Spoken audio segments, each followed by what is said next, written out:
اور پاکستان نے اتنا بڑا بلنڈر کیسے کر دیا. اور میں نے یہ بھی کہا تھا کہ if I had been in authority I would have sacked the management and the team at the same time and the captain. جب آپ 30 ڈگری کا مطلب ہے عقلوں پہ مٹی پڑ گئی ہے, آپ آنکھوں سے اندھے ہو چکے ہیں کہ آپ کو نظر نہیں آ رہا کہ یار سمپل وکٹ ہے. جب آپ کو اتنے عقل کے اندھے ہیں, آپ اتنے بیوقوف ہو سکتے ہیں کہ آپ نے منہ اٹھا کے دے دیا. وہ شکر کریں مینجمنٹ نے. حالانکہ یہ لوگ اتنے دفعہ انگلینڈ جا چکے ہیں, عقل نہیں کام کرتی آپ کی. مجھ پہلے یہ بتاؤ, آپ کے دماغ نہیں کام کرتے؟ آپ کیا اسکول کے بچے ہیں؟ اچھا, آپ کو یہ خمیازہ بھگتنا پڑے گا.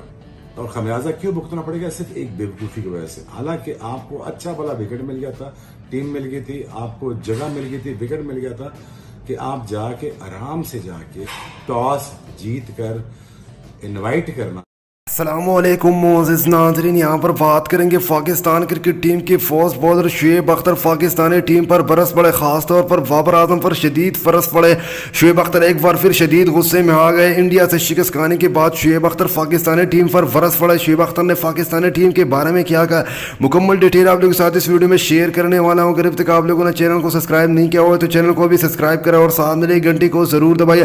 تو چلے ویڈیو کو سٹارٹ کریں. جس طرح انڈیا نے پاکستان کو شکست دی, اس کے بعد شعیب اختر پاکستانی ٹیم پر برس پڑا. شعیب اختر کا کہنا ہے کہ پاکستان کرکٹ ٹیم کس زمانے کی کرکٹ کھیل رہی ہے, پاکستانی اوپنر بابر اعظم کیا کر رہے.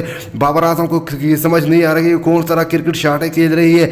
آج صفر رنز بنا کر آؤٹ ہو گئی. محمد رضوان نے رنز بنائے. اگر اس طرح سے پاکستان ٹیم چلتا رہا تو بہت جلد T20 ورلڈ کپ 2022 سے باہر ہو جائیں گے. شعیب اختر کا کہنا ہے اگر آپ لوگ شعیب ملک کو لاتے تھے تو T20 ورلڈ کپ کے لیے تو بہت زبردست ہوتا. شعیب اختر ایک بار پھر پاکستانی ٹیم پر برس پڑے اور شعیب اختر خاص طور پر بابر اعظم پر شدید برس پڑے آج.